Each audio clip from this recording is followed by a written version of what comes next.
Bismillahirrahmanirrahim. Assalamualaikum warahmatullahi wabarakatuh. Pada kesempatan ini saya menyampaikan kepada seluruh mahasiswa baru bahwasanya semester ganjil ini kita akan mulai melaksanakan pembinaan basic keislaman di Ma'had Al-Jami'ah UIN Suskaryau. Pertama, terkait dengan program ini kita namakan dengan pembinaan BTQ, baca tulis Quran. Walaupun di sini baca tulis Quran, tetapi nanti ada beberapa materi terkait dengan selain dari Al-Quran, misalnya seperti moderasi beragama ataupun mata kuliah ataupun mata pelajarannya psikospiritual. Nah, sekarang apa gunanya BTQ ini? BTQ ini adalah pembinaan untuk seluruh mahasiswa baru yang telah kemarin dilaksanakan ujian basicnya, dan dari hasil ujian basic itu Anda akan dikelompokkan ke beberapa jenis kelas. Ada kelas ta'aruf, kemudian ada kelas ta'alum, kemudian ada kelas tafaku. Nah, setelah kelas ini dibagi, maka Anda berkewajiban untuk menghubungi pembina ataupun pengajar yang masuk di kelas Anda. Nah, namanya bagaimana? Nama-nama Anda, siapa yang masuk di ta'aruf, siapa yang masuk di ta'alum, siapa yang masuk di tafakuh, itu akan kita umumkan. Dan sebagian sekarang ada juga yang sudah dibagikan kepada para pembina, walaupun belum semua lokal yang dibagikan. Kalau tidak salah baru sekitar 20 atau 50 lokal. Perkiraan sekitaran itu yang telah dibagikan. Nah, di situ itu sudah ada nomor handphone ataupun nomor WA kawan-kawannya. Silakan nanti kawan-kawan itu dimasukkan ke dalam grup kelasnya, kemudian dihubungi pembinanya, silakan diatur kapan masuk ataupun jadwalnya. Nah, itu yang untuk pembagian kelas dari BTQ ini. Kemudian bagaimana bagi kami yang belum dapat kelas? Nah, khusus khusus bagi yang belum dapat kelas, silakan bersabar dulu karena kita masih mengolah data yang jumlahnya lebih kurang 4.000 sekian itu.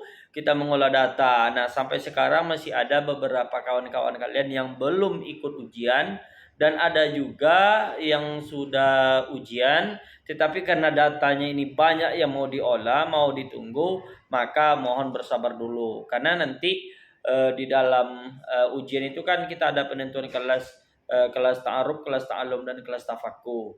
Nah, kita memisahkan yang kelas ta'aruf dia diambil dari penguji ini kemudian dimasukkan di kelompok ta'aruf. Yang ta'alum dipindahkan ke kelompok ta'alum, kemudian yang tafakuh dipindahkan ke kelompok tafakuh. Nah, setelah mereka dipisah-pisah, nanti akan diberikan pengajarnya. Ada pengajar Al-Quran, ada pengajar praktek ibadah, ada pengajar dari moderasi beragama. Itu dia yang untuk pembagian kelasnya. Silakan nanti dihubungi penguji ataupun nanti penguji akan menghubungi salah satu di antara Anda, nanti Anda memasukkan kawan-kawannya yang lain.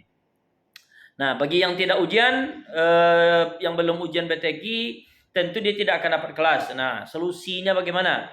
Kemarin saya sudah membuat WA group dengan teman-teman di Ma'had. Silakan nanti bergabung di sana. Walaupun kemarin hanya beberapa jalur yang dikhususkan, tapi sekarang silakan bergabung di sana karena jalur-jalur yang kemarin datanya sudah kita tarik dan itu sudah kita masukkan di penguji kalau tidak salah 114 sampai 118. Nah, targetnya total lokal penguji itu semuanya 120 lokal. Kalau sudah sampai 120 lokal, berarti yang ujian seluruh mahasiswa baru sudah selesai. Kalau masih ada yang belum ujian, silakan nanti konfirmasi kepada pihak Ma'had. Oleh karena itu, bagi kalian atau saudara-saudara sekalian yang belum melaksanakan ujian, tolong dihubungi pengujinya. Tolong agak nyinyir dengan pengujinya supaya kalian diuji, supaya kalian tahu kelasnya. Ustadz, kalau kami tidak mau ikut ujian, biarlah kami tidak tahu kelas. Akibatnya apa? Akibatnya tidak terlalu besar. Yang jelas kalian akan ngulang di semester yang akan datang. Itu aja. Sama nanti seperti yang dilakukan oleh kakak tingkat kalian sekarang ini. Nah, kemudian terkait dengan informasi, saya berharap sekali mohon tengok baik informasinya terutama di WA group, kemudian lihat di Instagram, dan informasi ini kita kita buat nanti dimasukkan di dalam YouTube Maha. Tujuannya supaya apa? Supaya informasi ini tidak tertindih ataupun tidak tertimpa oleh informasi-informasi yang lain. Nah, itu yang terkait dengan BTQ. Jadi setelah informasi ini saya sampaikan, bagi yang sudah dibagi kelas dan yang sudah tahu kelasnya, silakan memulai pembelajaran pembinaannya dengan pembina ataupun dengan pengajarnya. Kapan waktu dilaksanakan? Dilaksanakan waktunya pada malam hari, tidak di jam ngampus. Misalnya dari jam 7 sampai jam 8 atau dari jam 8 sampai jam 9. Nah, kalian nanti akan diabsen di sana. Siapa yang lulus, maka dia nanti akan dikasih sertifikat. Yang tidak lulus, ngulang lagi di tahun depan. Nah, semuanya akan dibagi kelasnya. Bagi yang belum dapat kelas, maka silakan mencari informasi dan mohon bersabar. Itulah yang bisa saya sampaikan pada kesempatan ini. Mudah-mudahan semuanya bisa mengikuti pembinaan BTQ di semester ganjil ini sama seperti di semester genap sebelumnya atau semester ganjil 2021-2022. Mudah-mudahan yang tahun ini semuanya lulus dan tidak ada lagi yang ngulang di tahun 2024 nanti. Sekian dari saya, lebih kurang saya mohon maaf. Assalamualaikum warahmatullahi wabarakatuh.